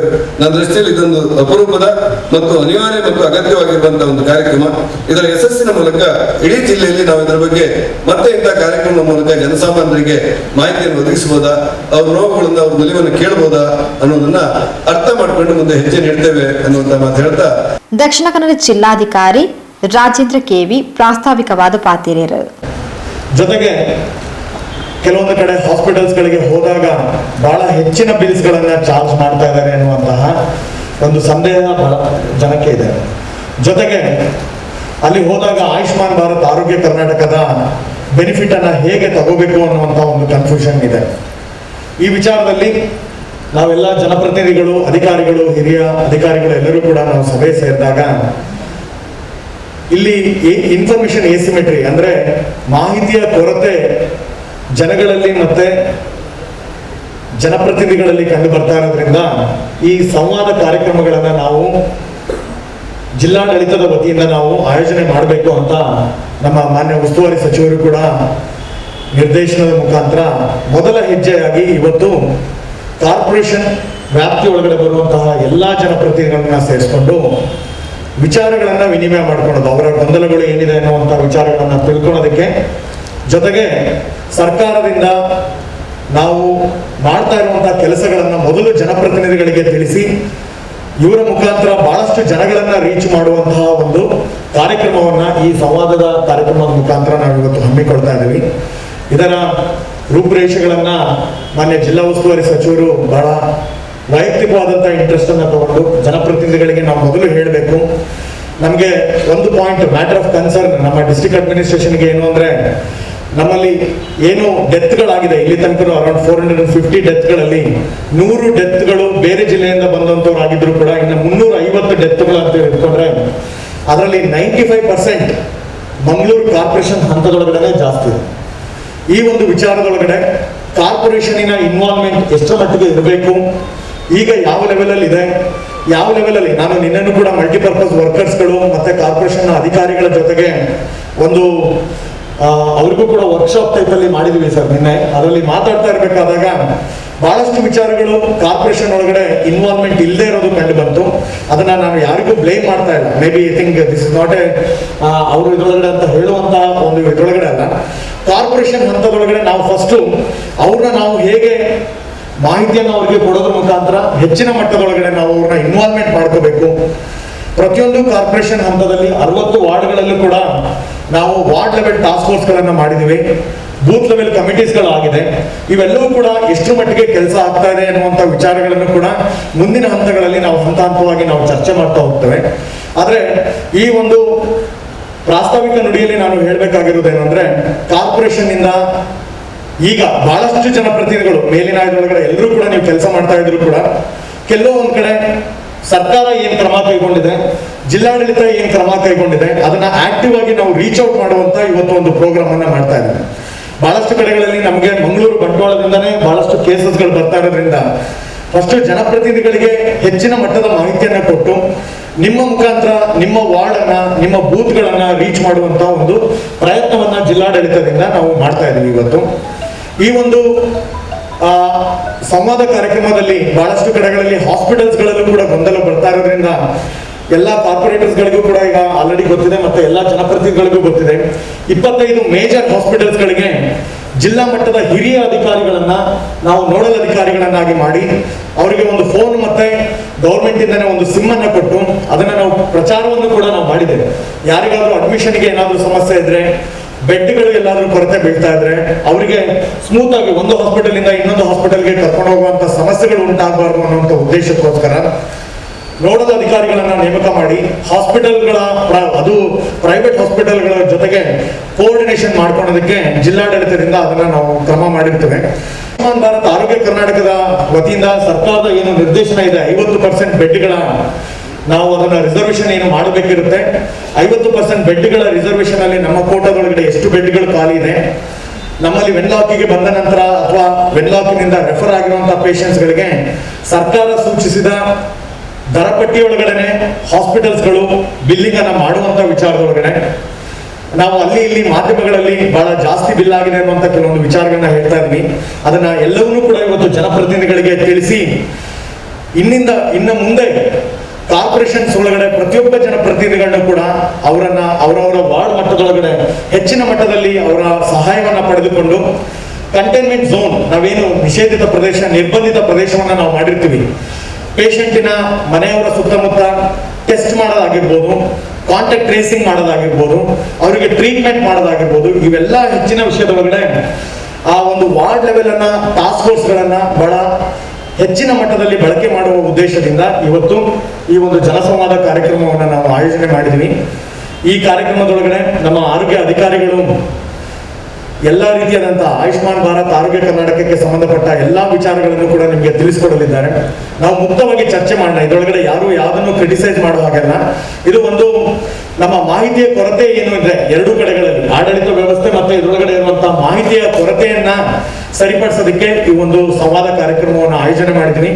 ಇದರ ಕಂಪ್ಲೀಟ್ ಆಗಿ ಒಂದು ಮಾರ್ಗದರ್ಶನವನ್ನು ಕೊಡ್ತಾ ಬಂದಿರುವಂತಹ ಮಾನ್ಯ ಉಸ್ತುವಾರಿ ಸಚಿವರಿಗೆ ಈ ಪ್ರಾಸ್ತಾವಿಕ ನುಡಿಗಳೊಂದಿಗೆ ನಾನು ಅವರಿಗೆ ವಿಶೇಷ ಧನ್ಯವಾದಗಳನ್ನ ಹೇಳಿಸ್ತಾ, ಎಲ್ಲ ಜನಪ್ರತಿನಿಧಿಗಳು ಕೂಡ ಇದರ ಒಂದು ಸಹಾಯವನ್ನು ಪಡೆದುಕೊಂಡು ಬಹಳಷ್ಟು ಜನರುಗಳನ್ನ ರೀಚ್ ಆಗೋಣ. ಕೋವಿಡ್ನ ಇಂಟೆನ್ಸಿಟಿ ಏನು ಮರಣ ಪ್ರಮಾಣ ನಮ್ಮಲ್ಲಿ ಮ್ಯಾಂಗ್ಳೂರ್ ಕಾರ್ಪೊರೇಷನ್ ಹಂತದಲ್ಲಿ ಜಾಸ್ತಿ ಇದೆ, ಅದನ್ನ ಕಡಿಮೆ ಮಾಡೋದಕ್ಕೆ ಜಿಲ್ಲಾಡಳಿತದೊಂದಿಗೆ ನೀವೆಲ್ಲರೂ ಕೂಡ ಸಹಕರಿಸ್ತೀರಾ ಅನ್ನುವಂಥ ವಿಶ್ವಾಸದೊಂದಿಗೆ ನನ್ನ ಪ್ರಾಸ್ತಾವಿಕ ನುಡಿಗಳನ್ನು ಮುಗಿಸ್ತೇನೆ. ಧನ್ಯವಾದಗಳು. ದಕ್ಷಿಣ ಶಾಸಕರು ಶ್ರೀ ವೇದವ್ಯಾಸ್ ಕಾಮತ್ ಗುರ್ಕಾರ್ಮೆದ ಪಾತೆರ ಪಂಡೇರು ಆಯುಷ್ಮಾನ್ ಭಾರತ್ ಅಂತ ಹೇಳುವಂಥ ಇಡೀ ಪ್ರಪಂಚ ಕಂಡಂಥ ಒಂದು ದೊಡ್ಡ ಯೋಜನೆ. ಈ ಯೋಜನೆ ಬಹಳ ಯಶಸ್ವಿಯಾಗಿ ಕೆಲಸ ಕಾರ್ಯಗಳು ನಡೀತಿರುವಂಥ ಸಂದರ್ಭದಲ್ಲಿ ನಮ್ಮ ಪ್ರಪಂಚ ಕಂಡಂಥ ಮಹಾಮಾರಿ ಕೊರೋನಾ, ಆ ಕೊರೋನಾದ ವಿರುದ್ಧ ಕೂಡ ಬಹಳ ದೊಡ್ಡ ರೀತಿಯ ಕೆಲಸ ಕಾರ್ಯಗಳಾಗ್ತಾ ಇರುವಂಥ ಸಂದರ್ಭದಲ್ಲಿ ಆಯುಷ್ಮಾನ್ ಭಾರತದ ಕಡೆಗಳಿಂದ ಕೊರೋನಾ ಬಂದಂಥ ವ್ಯಕ್ತಿಗಳಿಗೆ ಯಾವುದೇ ದಾಖಲೆಗಳು ಇದ್ದರೂ ಇಲ್ಲದಿದ್ದರೂ ಕೂಡ ಅವರಿಗೆ ಸಹಕಾರವನ್ನು ಸರ್ಕಾರ ಕೊಡಬೇಕು ಅಂತ ಹೇಳುವಂಥ ಚಿಂತನೆಯೊಂದಿಗೆ ನಮ್ಮ ಉಸ್ತುವಾರಿ ಸಚಿವರು ಮುಖ್ಯಮಂತ್ರಿಗಳೊಂದಿಗೆ ಅಧಿಕಾರಿಗಳೊಂದಿಗೆ ಚರ್ಚೆ ಮಾಡಿ ಕೊರೋನಾ ಬಂದಂಥ ವ್ಯಕ್ತಿಗೆ ಅದರ ಪೂರ್ಣ ಜವಾಬ್ದಾರಿ ಸರ್ಕಾರ ವಹಿಸಿಕೊಳ್ತದೆ ಅಂತ ಹೇಳುವಂಥ ರೀತಿಯ ಒಂದು ಧೈರ್ಯವನ್ನು ಕೊಟ್ಟು ಕೆಲಸ ಕಾರ್ಯಗಳು ಮಾಡ್ತಾ ಇದ್ದಾರೆ. ಇವತ್ತು ಆಯುಷ್ಮಾನ್ ಭಾರತ್ನ ಮುಖಾಂತರ ಅದೆಷ್ಟೋ ಜನರು ಫಲಾನುಭವಿಗಳಾಗಿ ಅವರಿಗೆ ಬೇರೆ ಬೇರೆ ಆಸ್ಪತ್ರೆಗಳಲ್ಲಿ ಚಿಕಿತ್ಸೆಗಳನ್ನು ಪಡ್ಕೊಂಡಿದ್ದಾರೆ. ಕೆಲವಾರು ಕಡೆಗಳಲ್ಲಿ ಸಣ್ಣ ಸಣ್ಣ ಸಮಸ್ಯೆಗಳು, ಸಣ್ಣವಾದಂಥ ಗೊಂದಲಗಳು, ಅದನ್ನು ನಿವಾರಿಸಬೇಕು ಅಂತ ಹೇಳುವ ದೃಷ್ಟಿಯಲ್ಲಿ ಜಿಲ್ಲಾ ಉಸ್ತುವಾರಿ ಸಚಿವರ ನೇತೃತ್ವದಲ್ಲಿ ಈ ಒಂದು ಜನಸಂವಾದ ಕಾರ್ಯಕ್ರಮ, ಮಹಾನಗರ ಪಾಲಿಕೆ ಸದಸ್ಯರಿರ್ಬೋದು, ಇನ್ನಿತರರು ತಮ್ಮ ತಮ್ಮ ವಾರ್ಡ್ಗಳಲ್ಲಿ ಎಲ್ಲೆಲ್ಲಿ ಯಾರ್ಯಾರಿಗೆ ಕೊರೋನಾವಿದೆ, ಯಾವ ಮನೆಗಳ ಬಗ್ಗೆ ವಿಶೇಷವಾದ ಜಾಗೃತೆಯನ್ನು ವಹಿಸಿಕೊಳ್ಬೇಕು, ಅವರಿಗೆ ಏನೋ ಅತ್ಯಗತ್ಯವಿರುವಂಥ ವಸ್ತುಗಳನ್ನು ಹೇಗೆ ಪೂರೈಸಬೇಕು, ಅದರಲ್ಲಿ ಎಷ್ಟು ಜನರು ಗುಣಮುಖವಾಗಿದ್ದಾರೆ, ಎಷ್ಟು ಜನ ಹಿರಿಯ ಸದಸ್ಯರಿದ್ದಾರೆ, ಇದೆಲ್ಲವನ್ನು ಮಹಾನಗರ ಪಾಲಿಕೆ ಸದಸ್ಯರ ಮುಖಾಂತರ ಇದನ್ನು ಬಹಳ ಯಶಸ್ವಿಯಾಗಿ ಮಾಡಬೇಕು. ಅದರ ಮುಖಾಂತರ ಬಹಳ ದೊಡ್ಡ ರೀತಿಯ ಬದಲಾವಣೆಯನ್ನು ಆರೋಗ್ಯದ ವಿಷಯದಲ್ಲಿ ತರಬೇಕು ಅಂತ ಹೇಳುವಂಥ ಪ್ರಯತ್ನ ಈ ಸಂವಾದ ಕಾರ್ಯಕ್ರಮ ಆಗ್ತಾ ಇದೆ. ನಮ್ಗೆ ಗೊತ್ತಿರ್ಬೋದು, ಪ್ರಾರಂಭದ ದಿನಗಳಲ್ಲಿ ಕೊರೋನಾ ಅಂತ ಹೇಳಿದ್ರೆ ಹೊಸತಾದ ರೀತಿಯ ಒಂದು ಕಾಯಿಲೆ. ಈ ಹೊಸತಾದ ಕಾಯಿಲೆಯಲ್ಲಿ ಕೂಡ ರಾಜ್ಯ ಸರ್ಕಾರ, ಜಿಲ್ಲಾಡಳಿತ, ಶಾಸಕರುಗಳು, ಜನಪ್ರತಿನಿಧಿಗಳು ಅವರಿಗೆ ಕೂಡ ಬಹಳ ಯಶಸ್ಸಿನಿಂದ ಕೆಲಸ ಕಾರ್ಯಗಳನ್ನು ಮಾಡ್ತಾ ಕೊರೋನಾದ ಬಗ್ಗೆ ಜನರಿಗಿರುವಂಥ ಭಯವನ್ನು ಕಂಡಾಗ ಎಲ್ಲೋ ಒಂದು ಕಡೆಗಳಲ್ಲಿ ಬೇರೆ ಬೇರೆ ರೀತಿಯ ಗೊಂದಲಗಳು ಎದುರಾಗ್ತಾ ಇತ್ತು. ಇದು ಎಲ್ಲವನ್ನ ಬಗೆಹರಿಸ್ತಾ ಕೊರೋನಾ ಇದ್ದಾಗಲೂ ಕೂಡ ವ್ಯವಸ್ಥಿತವಾಗಿ ಜೀವನ ಕೊರೋನಾ ಮಧ್ಯದಲ್ಲಿ ನಾವು ಮಾಡಬೇಕು ಅಂತ ಹೇಳುವಂಥ ಸರ್ಕಾರದ ಆದೇಶದೊಂದಿಗೆ ಇವತ್ತು ಪುನರಪಿ ಮಂಗಳೂರಿನಲ್ಲಿ ಆ ರೀತಿಯ ಕೆಲಸ ಕಾರ್ಯಗಳು ಆಗ್ತಾ ಇದೆ. ಜಿಲ್ಲಾ ಉಸ್ತುವಾರಿ ಸಚಿವರು ಒಂದು ಮಾತನ್ನಂತೂ ಹೇಳಿದರು, ಪ್ರತಿಯೊಂದು ವ್ಯಕ್ತಿ, ಜನಪ್ರತಿನಿಧಿ ಬಹಳ ಒಳ್ಳೆಯ ರೀತಿಯಲ್ಲಿ ತಮ್ಮ ವಾರ್ಡ್ಗಳಲ್ಲಿ ಕೊರೋನಾಗೋಸ್ಕರ ಕೆಲಸ ಮಾಡ್ತಾ ಇದ್ದಾರೆ. ಪ್ರತಿಯೊಂದು ಅಧಿಕಾರಿ ಕೂಡ ಒಳ್ಳೆಯ ರೀತಿಯ ಕೆಲಸ ಕಾರ್ಯಗಳನ್ನು ಮಾಡ್ತಾ ಇದ್ದಾರೆ. ಆದರೆ ಇದನ್ನೊಂದು ಸಂಘಟಿತ ತಂಡವಾಗಿ ಮಾಡಿದಾಗ ಬಹಳ ಯಶಸ್ಸನ್ನು ಕಾಣ್ತೇವೆ ಅಂತ ಹೇಳುವಂಥದ್ದು ನಮ್ಗೆಲ್ರಿಗೂ ಗೊತ್ತಿರುವಂಥ ಅನುಭವ ಕೂಡ, ನಮ್ಗೆಲ್ರಿಗೂ ಗೊತ್ತಿರುವಂಥ ಸತ್ಯ ಕೂಡ. ಎಲ್ಲೋ ಒಂದು ಕಡೆಗಳಲ್ಲಿ ಸಣ್ಣ ರೀತಿಯ ಘಟನೆಗಳಾದಾಗ ನಾವು ಜನಪ್ರತಿನಿಧಿಗಳಿಗೆ ಎಷ್ಟರ ಮಟ್ಟಿಗೆ ಕಷ್ಟ ಬರ್ತದೆ ಅಂತ ಹೇಳಿದ್ರೆ, ಸಾರ್ವಜನಿಕರು ಕರೆ ಮಾಡ್ತಾರೆ, ಸರ್ ಆಸ್ಪತ್ರೆಯಲ್ಲಿ ತುಂಬಾ ಬಿಲ್ ಆಗಿದೆ. ಆಸ್ಪತ್ರೆಯವರ ಹತ್ರ ಕೇಳಿದಾಗ, ಸರ್ ಅವರು 15 ದಿವಸದಿಂದ ಆಸ್ಪತ್ರೆಯಲ್ಲಿ ಇಂಟೆನ್ಸಿವ್ ಕೇರ್ ಇದ್ದಾರೆ, ಅವರಿಗೆ ಕೊರೋನಾ ಟೆಸ್ಟ್ ಮಾಡಿ ಪಾಸಿಟಿವ್ ಬಂದದ್ದು ನಿನ್ನೆ ಅಲ್ಲ ಮೊನ್ನೆ. 13-14 ದಿವಸ ಆಸ್ಪತ್ರೆಯಲ್ಲಿ ಅವರು ಇದ್ರು. ಆ ವೆಚ್ಚವನ್ನು ಭರಿಸುವಂಥದ್ದು ಯಾರು? ಆದರೆ ಮಾತಾಡುವಾಗ, ನಮ್ಮ ಹತ್ರ ಬರುವಾಗ ಮಾಹಿತಿಗಳು, ಆ ಎಲ್ಲ ಮಾಹಿತಿಗಳು ಮಾಧ್ಯಮದಲ್ಲಿ ಇರಬಹುದು, ಇಲ್ಲ ಸಾಮಾಜಿಕ ಜಾಲತಾಣಗಳಲ್ಲಿ ಸರಿಯಾದ ಮಾಹಿತಿಗಳು ಇಲ್ಲದೆ ಜನರಿಗೂ ಎಲ್ಲೋ ಒಂದು ಕಡೆಗಳಲ್ಲಿ ಮುಜುಗರ ಆಗುವಂಥದ್ದು, ಇಲ್ಲ ಜಿಲ್ಲಾಡಳಿತಕ್ಕೆ ಮುಜುಗರ ಆಗುವಂಥದ್ದು, ಇಲ್ಲ ಆಸ್ಪತ್ರೆ ಮಾಲೀಕರಿಗೆ ಮುಜುಗರ ಆಗುವಂಥದ್ದು, ಇಲ್ಲ ಸಾರ್ವಜನಿಕರಿಗೆ ಕಷ್ಟ ಆಗುವಂಥದ್ದು ಆಗ್ತಾ ಇದೆ. ಅದಕ್ಕಾಗಿ ಸಚಿವರು ಒಂದು ಮಾತನ್ನು ಹೇಳಿದರು, ಜಿಲ್ಲಾಡಳಿತದ ಆದೇಶದ ಪ್ರಕಾರ ಯಾವುದೇ ಒಂದು ಕಟ್ಟುನಿಟ್ಟಿನ ಕ್ರಮಗಳಲ್ಲಿ ತೆಗೆದುಕೊಳ್ತಾ ಇರುವಾಗ ಆ ರೀತಿಯ ಘಟನೆಗಳನ್ನು ಯಾರು ಮಾಡ್ತಾರೆ ಅವರ ಮೇಲೆ ಶಿಸ್ತು ಕ್ರಮವನ್ನು ವಹಿಸಿಕೊಳ್ತೇವೆ. ಎಲ್ಲೋ ಒಂದು ಕಡೆಗಳಲ್ಲಿ ಅಲ್ಪ ಸ್ವಲ್ಪಿನ ತಪ್ಪುಗಳು ಇದ್ದಲ್ಲ, ಅದನ್ನು ಸರಿಪಡಿಸಿಕೊಳ್ಬೇಕು. ಜಿಲ್ಲಾಡಳಿತ ಮುಕ್ತವಾಗಿ ಅದನ್ನು ಸರಿಪಡಿಸಿಕೊಳ್ಳಿಕ್ಕೆ ಕೂಡ ತಯಾರಿದೆ. ಅವಾಗ ಎಲ್ಲೋ ಒಂದು ಕಡೆಗಳಲ್ಲಿ ನನಗೆ ಬಹಳ ಖುಷಿ ಆಯಿತು. ಮೊನ್ನೆ ನಾವು ಒಂದು ಕಾರ್ಯಕ್ರಮದಲ್ಲಿ ಒಂದು 16 ಜನರು ಜಿಲ್ಲಾಧಿಕಾರಿಗಳ ಹತ್ರ ಮಾತಾಡಲಿಕ್ಕೆ ಹೋಗಿದ್ವಿ, ಇದೇ ಆಸ್ಪತ್ರೆಯ ಮತ್ತು ಆಯುಷ್ಮಾನ್ ಭಾರತ್ ಬಗ್ಗೆ. ಅವ್ರು ಹೇಳಿದರು, ನನ್ನ ಪರ್ಸನಲ್ ನಂಬರ್ ತಗೊಳ್ಳಿ, ಬಂದ ಸಾರ್ವಜನಿಕರಿಗೆ ರಾತ್ರಿ 2 ಗಂಟೆ ಆದರೂ ಕೂಡ ತೊಂದರೆ ಇಲ್ಲ, ನನಗೆ ಕರೆ ಮಾಡಿ, ನಾನು ಅದನ್ನು ಬಗೆಹರಿಸಿಕೊಡ್ತೇನೆ. ಹಾಗಂತೇಳಿ ನೀವು ಗಾಬರಿ ಆಗಬೇಕಾಗಿಲ್ಲ ಅಂತೇಳಿದ್ರೆ ನಮ್ಮ ಜಿಲ್ಲಾ ತಂಡ ಈ ರೀತಿ ಕೆಲಸ ಕಾರ್ಯಗಳನ್ನು ಮಾಡ್ತಾ ಇದೆ. ಅದರಲ್ಲಿ ಎಲ್ಲೋ ಸಣ್ಣ ಪುಟ್ಟದ ತಪ್ಪುಗಳಿದ್ದರೆ ಅದನ್ನು ಸರಿಪಡಿಸಿಕೊಳ್ಬೇಕು. ಹಾಗಾಗಿ ಇದು ಎಲ್ಲವನ್ನ ಆಯುಷ್ಮಾನ್ ಭಾರತದ ಬಗ್ಗೆ ಕೂಡ 10 ಜನರಿಗೆ ಮಾಹಿತಿಯ ಕೊರತೆ ಇರಬೇಕು.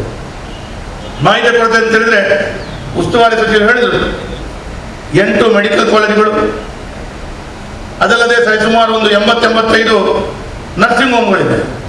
ಆದರೆ ಆಯುಷ್ಮಾನ್ ಭಾರತ್ ಒಳಗಡೆ ಈ ತನಕ ಸರಿಸುಮಾರು 30-31 ಆಸ್ಪತ್ರೆಗಳು ಈ ಚಿಕಿತ್ಸೆಯನ್ನು ಒಳಪಟ್ಟಂತ ಕೆಲಸ ಕಾರ್ಯಗಳನ್ನು ಮಾಡ್ತಾ ಇದೆ.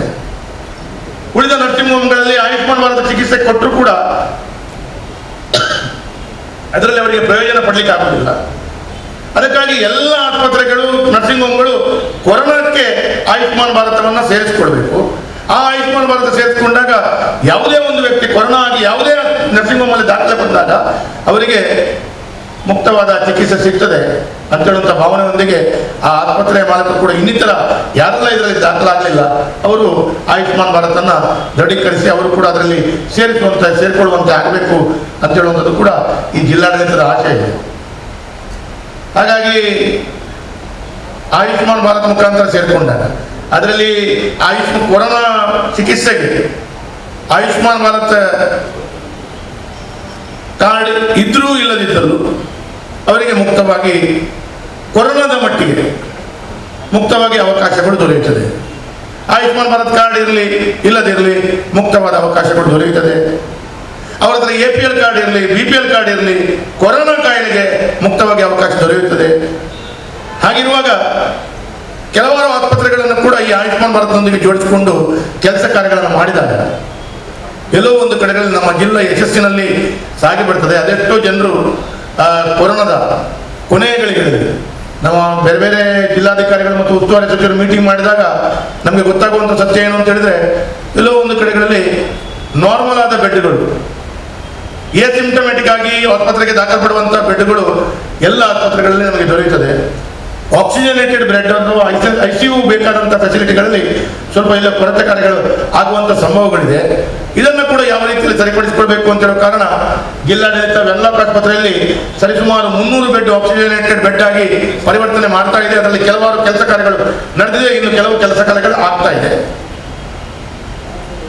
ರಾಜ್ಯ ಸರ್ಕಾರದಿಂದ ಬೇರೆ ಪ್ರೈವೇಟ್ ಹಾಸ್ಪಿಟಲ್ಗಳು ಕೂಡ 3, 2, 5 ವೆಂಟಿಲೇಟರ್ಗಳನ್ನು ಕೊಡ್ತಾ ಇದೆ. ಇದೆಲ್ಲವನ್ನ ಕೊಟ್ಟು ಒಳ್ಳೆಯ ಯಶಸ್ಸಿನ ಕೆಲಸ ಕಾರ್ಯಗಳನ್ನು ಆಗಬೇಕು ಅಂತ ಹೇಳುವಂಥ ಚಿಂತನೆ ಜಿಲ್ಲಾಡಳಿತಕ್ಕೆ ನಮ್ಗೆಲ್ಲರಿಗೂ ಆಶಯ ಇದೆ. ಅದನ್ನ ತಾವುಗಳೆಲ್ಲರೂ ಇವತ್ತು ಬಂದಿದ್ದೀರಿ. ಇದನ್ನು ಯಶಸ್ಸಿನಲ್ಲಿ ಕೆಲಸ ಕಾರ್ಯಗಳನ್ನು ಮಾಡ್ತಾ ನಮ್ಮ ವಾರ್ಡ್ಗಳಲ್ಲಿ ಒಳ್ಳೆಯ ರೀತಿಯ ಕೆಲಸ ಕಾರ್ಯಗಳನ್ನು ಆಗ್ತಾ ಒಳ್ಳೆಯ ಜಿಲ್ಲೆ, ಒಂದು ಮಾದರಿ ಜಿಲ್ಲೆಯ ಮುಖಾಂತರ ಆಗುವಂಥ ದೃಷ್ಟಿಯಲ್ಲಿ ನಮ್ಮ ಕೆಲಸ ಕಾರ್ಯಗಳನ್ನು ಮಾಡುವ. ಅದಲ್ಲದೆ ಒಂದು ಕೊನೆಯದಾದ ಮಾತಲ್ಲಿ ಎಲ್ಲೋ ಒಂದು ಕಡೆಗಳಲ್ಲಿ ಕೊರೋನಾ ಪಾಸಿಟಿವ್ ಬಂದು ಪೂರ್ಣ ಪ್ರಮಾಣದಲ್ಲಿ ಗುಣಮುಖ ಆದವರು, ಅವರಿಗೆ ಬೇರೆ ಯಾವುದೇ ಕಾಯಿಲೆಗಳು ಇಲ್ಲದಂಥ ವ್ಯಕ್ತಿಗಳು ಯಾರಿದ್ದಾರೆ ನಮ್ಮ ವಾರ್ಡ್ಗಳಲ್ಲಿ ಈಗ ನಮಗೆ ಗೊತ್ತಾಗ್ತದೆ ಅವರು ಕೊರೋನಾ ಪಾಸಿಟಿವ್ ಬಂದಿದೆ. ನಮ್ಮ ಮಾಹಿತಿಗಳೆಂದರೆ ನಾವು ವಾರ್ಡ್ಗಳಿಗೆ ತಿರುಗಾಡಿ ಅದನ್ನು ಸಂಗ್ರಹ ಮಾಡಬೇಕಾಗಿದೆ. ಆ ಸಂಗ್ರಹ ಮಾಡಿದಂಥ ದಾಖಲೆಗಳಲ್ಲಿ ಅವರು ಪೂರ್ಣವಾಗಿ ಗುಣಮುಖವಾಗಿದ್ದಾರೆ, ಅವರಿಗೆ ಬೇರೆ ಯಾವುದೇ ಕಾಯಿಲೆಗಳಿಲ್ಲ ಅಂತೇಳಿ ಆದರೆ ಅವರ ಪ್ಲಾಸ್ಮಾಗಳನ್ನ ಜಿಲ್ಲಾಡಳಿತದ ನಮ್ಮ ಜಿಲ್ಲಾ ಆರೋಗ್ಯ ಇಲಾಖೆ ಮುಖಾಂತರ ಅದನ್ನ ಡೊನೇಟ್ ಮಾಡುವಂಥ ಕೆಲಸ ಕಾರ್ಯಗಳನ್ನು ಮಾಡಿದರೆ ಎಲ್ಲೋ ಒಂದು ಕಡೆಗಳಲ್ಲಿ ಪೇಷಂಟ್ಗಳು ಇವತ್ತು ನಾನು ಬೆಳಿಗ್ಗೆ ಪ್ರಾರಂಭದಲ್ಲಿ ಆಕ್ಸಿಮೀಟರ್ ನೋಡುವಾಗ 90 ಇದ್ದದ್ದು ವಿದಿನ್ 2 ಅವರ್ಸ್ ಅದು 80ಕ್ಕೆ ಬಂತು. ಅದರ ನಂತರ 70ಕ್ಕೆ ಬಂದು ಕೊನೆಯ ಗಳಿಗೆಯಲ್ಲಿ ಅವರು ಜೀವವನ್ನು ಕಳ್ಕೊಂಡ್ರು. ಹಾಗಿರುವಾಗ ಈ ಪ್ಲಾಸ್ಮಾವನ್ನು ಕೊಟ್ಟಾಗ ಅವರಿಗೆ ಆ ಆಕ್ಸಿಜನಲ್ಲಿ ಏನು ನಮ್ಮ ಆಕ್ಸಿಮೀಟರ್ ನೋಡುವಾಗ ಅದು 90ಕ್ಕಿಂತ ಕಡಿಮೆ ಬರಬಾರ್ದು ಅಂತ ಹೇಳುವಂಥದ್ದು ಏನಿದೆ ಅದು ಕೂಡಲೇ ಹೆಚ್ಚಿಸುವಂಥ ಕೆಲಸ ಕಾರ್ಯಗಳು ಈ ಪ್ಲಾಸ್ಮಾದ ಮುಖಾಂತರ ಆಗ್ತದೆ. ಹಾಗಾಗಿ ಅಂಥವರನ್ನು ಗುರುತಿಸುವಂಥದ್ದು, ಆರೋಗ್ಯ ಇಲಾಖೆಯೊಂದಿಗೆ ಜೋಡಣೆ ಮಾಡುವಂಥದ್ದು, ಅವರ ಪ್ಲಾಸ್ಮಾವನ್ನು ಕೊಡಿಸಲಿಕ್ಕೆ ಯಾರಿಗೆ ಅದು ಉಪಯುಕ್ತ ಆಗ್ತದೆ ಆ ರೀತಿಯ ಕೆಲಸ ಕಾರ್ಯಗಳೊಂದಿಗೆ ನಾವು ನಡೆದುಕೊಂಡಾಗ ಬಹಳ ದೊಡ್ಡ ರೀತಿಯ ಶಕ್ತಿ ನಮ್ಮ ಜಿಲ್ಲೆಗೆ ಸಿಗ್ತದೆ. ನಮ್ಮ ಎಲ್ಲ ಜಿಲ್ಲೆಯ ಜನರಿಗೆ ಕೊರೋನಾದಿಂದ ಮುಕ್ತವಾಗಿ ಬರುವಂಥ ದೃಷ್ಟಿಯಲ್ಲಿ ನಮ್ಮೆಲ್ಲರ ಪ್ರಯತ್ನಗಳಾಗ್ತದೆ ಅಂತ ಹೇಳುವಂಥದ್ದು ನಾನಿವತ್ತು ಭಾವಿಸ್ತಾ ಇದ್ದೇನೆ. ಮತ್ತು ಎಲ್ಲ ಈ ಕಾರ್ಯ ಬಹಳ ಯಶಸ್ಸಿನಿಂದ ಕೂಡಿ ಬಂದಿದೆ. ಕೂಡ್ತಾ ಇದೆ. ಜಿಲ್ಲಾಡಳಿತ ಮತ್ತು ಜಿಲ್ಲಾ ಉಸ್ತುವಾರಿ ಸಚಿವರಿಗೆ ನಾನು ವಿಶೇಷವಾಗಿ ಅಭಿನಂದನೆಗಳನ್ನು ಕೊಡ್ತಾ ಇದ್ದೇನೆ. ಅದರಲ್ಲಿ ಕೂಡ ಆರೋಗ್ಯ ಇಲಾಖೆ DMO ಇರ್ಬೋದು, ನಮ್ಮ DHO ಅವರೆಲ್ಲ ಇಡೀ ಆರೋಗ್ಯ ಇಲಾಖೆ ತಂದೆ. ಕೆಲವೊಮ್ಮೆ ನಮಗೆ ರಾತ್ರಿ 2 ಗಂಟೆಗೆ ಫೋನ್ ಬಂದರೆ ನಾವು ಅವರಿಗೆ 2 ಗಂಟೆಗೆ ಫೋನ್ ಮಾಡ್ತೀವಿ. ಆದರೆ ಇಷ್ಟರ ತನಕ ನನಗೆ ನಿಜಕ್ಕೂ ಹೇಳಬೇಕು ಅಂತ ಹೇಳಿದ್ರೆ ಎಲ್ಲ ಫೋನನ್ನು ಒಳ್ಳೆ ರೀತಿಯಲ್ಲಿ ಅಟೆಂಡ್ ಮಾಡಿ ಅವರು ಕೆಲಸ ಕಾರ್ಯಗಳನ್ನು ಮಾಡಿದ್ದಾರೆ. ಹಾಗಾಗಿ ಅದೇ ರೀತಿಯ ಸೇವೆಯನ್ನು ಮಾಡ್ತಾ ಜಿಲ್ಲೆಯಲ್ಲಿ ಕೊರೋನಾ ಮುಕ್ತವನ್ನು ಮಾಡುವ ಅಂತೇಳುವಂಥದ್ದು ಹೇಳ್ತಾ ನಾವೆಲ್ಲರೂ ಒಂದಾಗಿ ದುಡಿಯುವ, ಒಗ್ಗಟ್ಟಾಗಿ ದುಡಿಯುವ ಅಂತೇಳುವಂಥ ಮಾತನ್ನು ಹೇಳ್ತಾ ಶುಭವನ್ನು ಕೊಡ್ತೇನೆ. ಧನ್ಯವಾದ. ಉತ್ತರ ಶಾಸಕಿಯರು ಭರತ್ ಶೆಟ್ಟಿ, ಮನಪಾ ಮೇಯರ್ ದಿವಾಕರ್, ಜಿಲ್ಲಾ ಪಂಚಾಯತ್ ಕಾರ್ಯನಿರ್ವಹಣಾಧಿಕಾರಿ ಡಾಕ್ಟರ್ ಸೆಲ್ವಮಣಿ ಆರ್, ಪೊಲೀಸ್ ಉಪ ಆಯುಕ್ತರು ಅರುಣಾಂಶಗಿರಿ, ಮನಪಾ ಉಪಮೇಯರ್ ವೇದಾವತಿ, ಜಿಲ್ಲಾ ಆರೋಗ್ಯ ಅಧಿಕಾರಿ ಶ್ರೀ ರಾಮಚಂದ್ರ ಬಾಯರಿ, ಡಾಕ್ಟರ್ ಸದಾಶಿವ ಇಂಚಿತ ಪ್ರಮುಖರು ಪಾಲ್ಪಡೆದಿದ್ದರು. ಕಾರ್ಯಕ್ರಮದ ಎನ್ಮಾ ಮೆಡಿಕಲ್ ಕಾಲೇಜ್ ಖಾಸಗಿ ಆಸ್ಪತ್ರೆದ ಪ್ರತಿನಿಧಿ, ಆಯುಷ್ ಇಲಾಖೆದ ಮುಖ್ಯಸ್ಥರು, ನೋಡಲ್ ಅಧಿಕಾರಿಗಳು, ಪಶು ಸಂಗೋಪನೆ ಅಧಿಕಾರಿಗಳು, ಮನಪಾ ಸದಸ್ಯರು ಪಾಲ್ಪಡೆದಿದ್ದರು.